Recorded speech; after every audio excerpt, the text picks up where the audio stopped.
नमस्कार दोस्तों, आप देख रहे हैं इंस्टेंट न्यूज इंडिया। मैं हूं ऋषभ गुप्ता। आज है 30 मार्च 2026 दिन सोमवार, हिंदी तिथि चैत शुल्क द्वादशी। आइए आज बात करते हैं आज के प्रमुख समाचार, बड़ी खबरें, देश और दुनिया का ताजा अपडेट लेकर हाजिर हो गए। आज का वीडियो बहुत ही ज्यादा स्पेशल होने वाला है। किसान भाइयों के लिए, युवाओं के लिए, पढ़ने वाले बच्चों के लिए, आम जनता से जुड़े कई महत्वपूर्ण फैसले जानेंगे और युद्ध से लेकर क्या अपडेट चल रहा है, पेट्रोल डीजल से रिलेटेड क्या अपडेट आया है, इस पर बात करेंगे। तो दोस्तों वीडियो बहुत ही ज़्यादा इंपॉर्टेंट होने वाला है, तो वीडियो को कर दीजिएगा दोस्तों लाइक और शेयर, ताकि हमें ज़्यादा से ज़्यादा मोटिवेशन मिलता रहे और डेली आपके लिए ऐसी अपडेट लाते रहे। तो चलिए शुरुआत करते हैं आज की पहली बड़ी खबर। मुंबई इंडियंस ने अपना आज सबसे बड़ा रन चेंज किया है और आईपीएल में 14 साल बाद मैच जीत लिया है। वानखेड़ा स्टेडियम में रविवार को टीम ने कोलकाता नाइट राइडर्स को 6 विकेट से हरा दिया है। आप देखिए, बच्चों से जुड़ी खबर आ रही है। मोबाइल फोन से चिपके रहने की लत, हर साल 20,000 बच्चे जान गंवा दे रहे हैं। सरकार ने इस कानून बनाने की मांग की गई है, यानी कि दोस्तों मोबाइल फोन जितनी सुविधाएं हम तक पहुंचाता है, यह उतना ही हानिकारक हमारे बच्चों के लिए है। यह रिपोर्ट आई है जिसके मुताबिक मोबाइल फोन से चिपके रहने के कारण हर साल कम से कम 20,000 बच्चे इसकी वजह से जाने गंवा दे रहे हैं। कुल मिलाकर हर समय टीवी और मोबाइल की स्क्रीन से चिपके रहने वाली लत बच्चों के किशोरों के लिए जानलेवा साबित हो रही है। इस तरह का दावा तृणमूल सांसद ने शुक्रवार को राज्यसभा में किया है। साथ में कहा है कि सरकार को इस संकट का समाधान के लिए तत्काल कार्रवाई करनी चाहिए। बताया गया है कि 68 देशों के स्कूलों में मोबाइल फोन प्रतिबंध हो गया है और सोशल मीडिया का उपयोग विनियमित करने के लिए कानून भी बनाया गया है। और इसी बीच आप देखिए, इंडोनेशिया में 16 साल से कम उम्र के बच्चों के लिए सोशल मीडिया पर बैन लगा दिया गया है और यह नियम लागू भी हो गया है। इंडोनेशिया सरकार ने वहां देश के लगभग 7 करोड़ बच्चों को सोशल मीडिया और गेमिंग प्लेटफॉर्म से संबंधित प्रतिबंध लगा दिया गया है, ताकि बच्चे सुरक्षित रहें। साथ ही इधर एक बड़ी खबर आ रही है कि ऑनलाइन निवेश धोखाधड़ी रोकने के लिए गूगल और सेबी ने मिलकर एक बड़ा कदम उठाया है, यानी कि अब इन्वेस्टमेंट के नाम पर आपसे फ्रॉड नहीं कर पाएगा। गूगल प्ले स्टोर पर असली ऐप सेबी वेरीफाइड बेस्ड मिलेगा। जो ऐसे में जो लोग शेयर बाजार या म्यूचुअल फंड पर निवेश करने के लिए अपने मोबाइल ऐप का इस्तेमाल करते हैं ना, उनके लिए बहुत ही अच्छी और राहत देने वाली खबर है। और साथ ही आपको बताएं, पीएम नरेंद्र मोदी आज मन की बात के 132वें एपिसोड में देश को संबोधित करेंगे। असम विधानसभा चुनाव के लिए कांग्रेस आज घोषणा पत्र भी जारी करेगी। कांग्रेस अध्यक्ष मल्लिकार्जुन खड़गे असम में लखीमपुर जिले का दौरा और चुनावी सभा करेंगे। और दिल्ली में आज के लिए येलो अलर्ट भी जारी है। हल्की बारिश और आंधी तूफान की संभावनाएं बताई जा रही। और इधर आप देखिए, फिलहाल महायुद्ध से जुड़े कुछ अपडेट चल रहे हैं। यूएस ईरान वॉर में आप देखिए,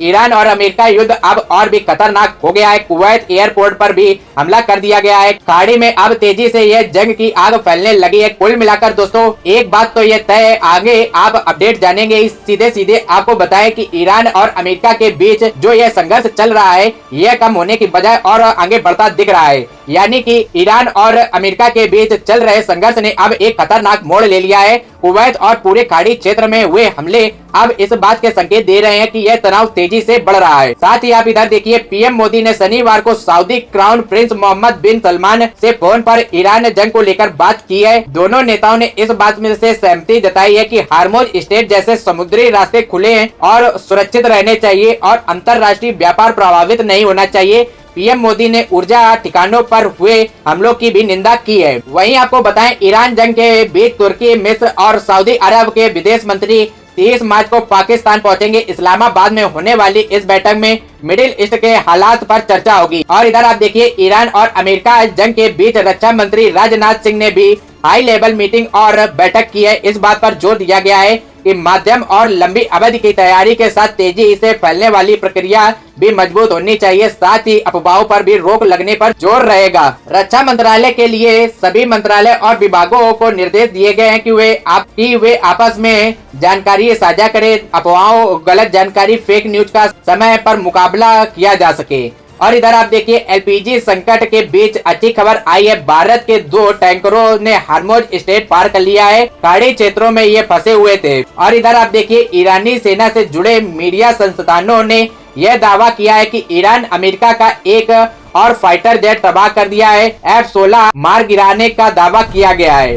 इधर आप देखिए ईरान ने अमेरिका के ग्राउंड ऑपरेशन के जवाब में खाड़ी देशों के प्रमुख तेल ठिकानों को निशाना बनाने की खतरनाक रणनीति अपनाई है। कुल मिलाकर दोस्तों हार्मोज पर अब जंग का काउंटडाउन शुरू हो गया है। और इधर आप देखिए क्या ईरान जला देगा अब पूरा अरब। मुस्तफा वार्निंग से दुनिया दहल गई है। ईरान और सुप्रीम लीडर ने चेतावनी दी है कि अगर अमेरिका ने हार्मोज में घुसपैठ करने की कोशिश की है तो अब अरब लड़े तेल संयंत्र और रिफाइनरी तबाह हो जाएगी। इससे वैश्विक अर्थव्यवस्था चरमरा सकती है और अब युद्ध में यमन की भी एंट्री भी हो गई है। ईरान के समर्थन में उतर आए हैं। इसराइल पर पहली मिसाइल भी आ गई है। पश्चिम एशिया में अमेरिका की सबसे बड़ी सैन्य तैनाती हो गई है। यूएस त्रिपोली पर सवार 3500 मरीन पहुंचे हैं। ईरान युद्ध में नया मोड़ दिख रहा है। अमेरिका ईरान अंदर संभावित जमीनी अभियान के लिए तैयारियां कर रहा है। ईरान के साथ 1 महीने से चल रहे युद्ध के बीच अमेरिका ने मध्य पूर्व में अपनी सैन्य उपस्थिति और मजबूत कर दी है। आपको बताएं ये पिछले 20 सालों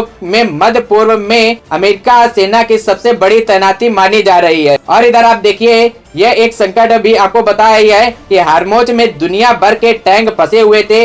वैश्विक अर्थव्यवस्था पर खतरा मंडरा रहा था। हार्मोज जलमार्ग मध्य गंभीर संकट में है, जहां ईरान की कार्रवाइयों के कारण सैकड़ों तेल टैंकर फंसे हुए हैं और ऐसे में वैश्विक अर्थव्यवस्था खतरे में है। और इधर आप देखिए ईरान के तेहरान टाइम्स अखबार ने अमेरिका को नर्क में आपका स्वागत है शीर्षक में चेतावनी दी गई है। इसमें कहा गया है कि ईरानी धरती पर आने वाले अमेरिका सैनिक ताबूत में लौटेंगे। ईरान ने खाड़ी देशों को चेतावनी दी है कि वह अपने जमीन से उसके खिलाफ हमले न होने दें, वरना फिर जवाबी कार्रवाई होगी। अगर डेवलपमेंट और सिक्योरिटी चाहिए तो दुश्मन को जमीन न दें। खाड़ी देशों को ईरान ने यह बड़ी धमकी दी है। राष्ट्रपति मसूद पेजेशियन ने कहा है कि सुरक्षा के लिए सहयोग जरूरी है। ईरान ने न्यूक्लियर प्लांट पर भी हमला कर दिया है। इजराइल ने एयर स्ट्राइक किया है। मिडिल ईस्ट में तनाव बढ़ गया है। और तो और आप इधर देखिए 4 महीने तक पेट्रोल नहीं बचेगा। 1 अप्रैल से बैन शुरू। भारत पर कम, चीनी, तुर्की और ब्राजील पर ज्यादा असर दिखाई देगा। रूस ने 1 अप्रैल से 31 जुलाई तक पेट्रोल निर्यात पर रोक का फैसला लिया है। उप मुख्यमंत्री अलेक्जेंडर नोवाक ने ऊर्जा मंत्रालय से इस प्रस्ताव को तैयार करने को कहा है। रूस के मुताबिक यह कदम घरेलू सप्लाई रखने और कीमतें कंट्रोल करने के लिए। आपको बताएं रूस योजना 1.2 से लेकर 1.7 लाख बैरल पेट्रोल निर्यात करता है और यह निर्यात रोकने से चीन, तुर्की, ब्राजील, अफ्रीका और सिंगापुर जैसे देशों पर असर पड़ सकता है। भारत पर असर कम होगा क्योंकि वह पेट्रोल नहीं कच्चा तेल खरीदता है। इधर आप देखिए अमेरिका ने ईरान पर 850 टोमहोक मिसाइलें दाग दी हैं। 2 साल में बनते हैं ये 34 करोड़ का यह हथियार। जंग अगर खिंची तो स्टॉक खत्म होने की आशंकाएं भी नहीं है। ईरान के साथ युद्ध ने अमेरिका के बड़े पैमाने पर होम टू क्रूज मिसाइलें इस्तेमाल किया है और इसमें अमेरिकी हथियारों में जिक्रे पर महत्वपूर्ण हथियार माना जा रहा है। वाशिंगटन पोस्ट के मुताबिक 4 हफ्तों में 850 से ज्यादा मिसाइलें दागी गई हैं और ऐसे अनुमान है कि अमेरिकी नौसेना के पास लगभग 4000 टोमहोक मिसाइलें हैं। इधर आप देखिए जंग के बीच डोनाल्ड ट्रंप ने कहा कि अगला नंबर क्यूबा का है। कब्जे के लिए सेना का इस्तेमाल कर सकते हैं और वह पहले ही कह चुके हैं कि हासिल करके रहूंगा। अमेरिका के राष्ट्रपति डोनाल्ड ट्रंप ने बड़ा बयान देते हुए कहा है कि अब अगला नंबर क्यूबा का आने वाला है। साथ ही आपको बताएं प्रधानमंत्री नरेंद्र मोदी ने शनिवार को उत्तर प्रदेश के जेवर में नोएडा इंटरनेशनल एयरपोर्ट के फेज 1 का उद्घाटन किया है। पीएम मोदी ने जनसभा संबोधित करते हुए लोगों से इजराइल, अमेरिका और ईरान जंग के उपजे संकट को एकजुट होकर लड़ने की अपील की है। पीएम मोदी ने कहा कि मैं देशवासियों को कहूंगा कि वह धैर्य और एकजुटता के साथ इस संकट का सामना करें। यह पूरी दुनिया को परेशान करने वाला संकट है। और इधर आप देखिए गृह मंत्री अमित शाह ने शनिवार को गुवाहाटी, असम में रोड शो किया है। इसके लिए पहले अमित शाह ने कोलकाता में ममता सरकार के खिलाफ आरोप पत्र यानी कि चार्जशीट जारी की है। अमित शाह ने कहा है कि इसमें टीएमसी सरकार के 15 साल के काले कारनामों का जिक्र है। यह जनता को सिर्फ 4 सीटें ही हैं। इंडिगो फ्लाइट का इंजन फेल हो गया है। दिल्ली में इमरजेंसी लैंडिंग करानी पड़ी है। वाइब्रेशन के बाद एक इंजन बंद हो गया है, दूसरे से उतरा है। 160 पैसेंजर सवार थे। विशाखापट्टनम से दिल्ली आ रही इंडिगो फ्लाइट 6579 की शनिवार को सुबह दिल्ली में इंदिरा गांधी इंटरनेशनल एयरपोर्ट पर इंजन बंद होने से वहां पर इसे इमरजेंसी लैंडिंग करानी पड़ी। धुरंधर 2 की सफलता से इंडस्ट्री में खलबली मच गई है। बॉलीवुड के साउथ तक आधा दर्जन फिल्मों की रिलीज डेट बदल दी गई है।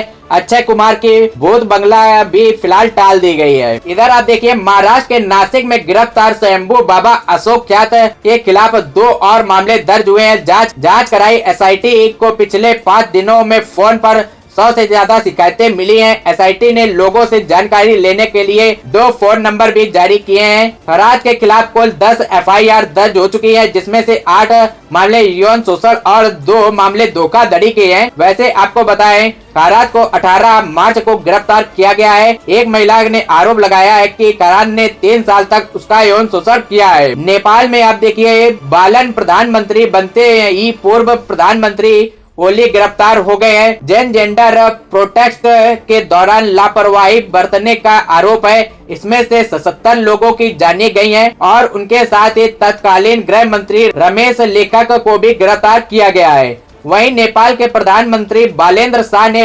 प्रधानमंत्री नरेंद्र मोदी को बधाई के लिए धन्यवाद दिया है। उन्होंने कहा है कि वे भारत के साथ मिलकर दोनों देशों के रिश्तों को मजबूत और साझा विकास करने के लिए काम करने के लिए उत्साहित हैं। इधर आप देखिए, कनाडा में शरण नियम सख्त 1 ईयर रूल लागू हो गया है। 1 साल में आवेदन करना जरूरी है। कनाडा में शरण लेने के इच्छुक लोगों के लिए अब नियम पहले से सख्त कर दिए गए हैं। मार्क कार्नी सरकार ने नया 1 ईयर रूल लागू किया है, जिसके तहत अब कनाडा में प्रवेश करने के लिए 1 साल के भीतर भी शरण के लिए आवेदन करना जरूरी है। इधर देखिए आप, मध्य प्रदेश के बुतौल में एक बड़ी चौंका देने वाली और दर्दनाक खबर सामने आ रही है। एक छोटी सी बच्ची जिसकी नाक के अंदर कीड़े पनप रहे थे, बैतूल के डॉक्टर्स ने 7 दिन में लार्वा निकाले हैं और डॉक्टर कह रहे हैं कि अगर थोड़ी सी भी देर हो जाती तो ये दिमाग तक और ये संक्रमण फैला सकते थे।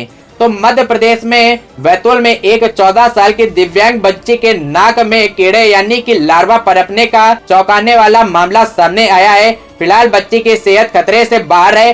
7 दिन तक इलाज चला है और रोज कीड़े निकाले जा रहे थे। परिजनों ने कहा है कि बच्ची के नाक में बदबू तक आने लगी थी। दरअसल यह एक दुर्लभ लेकिन खतरनाक संक्रमण है और विशेषज्ञों ने कहा है कि इस तरह का संक्रमण साइंस के रास्ते आंख और दिमाग तक फैल सकता है। आप देखिए किस तरह के एंट्रोक्रोसेप तकनीक से जब दूरबीन से इसे देखा गया। आज के प्रमुख समाचारों में फिलहाल बस इतनी ही खबरें। आपको वीडियो दोस्तों कैसा लगा कमेंट करके बताएं और दोस्तों इसमें क्या मिस्टेक है जो मुझे सुधारनी चाहिए आपको कमेंट करके बताना, जिससे आपको वीडियो और ज्यादा अच्छा लगे। तो दोस्तों आप वीडियो को कर दीजिएगा लाइक और शेयर, ताकि मैं ज्यादा से ज्यादा मोटिवेशन मिलता रहे और डेली आपके लिए ऐसी अपडेट लाते रहे। दोस्तों मिलते हैं अगले वीडियो में नई जानकारी के साथ, तब तक के लिए जय हिंद, जय भारत, वंदे मातरम।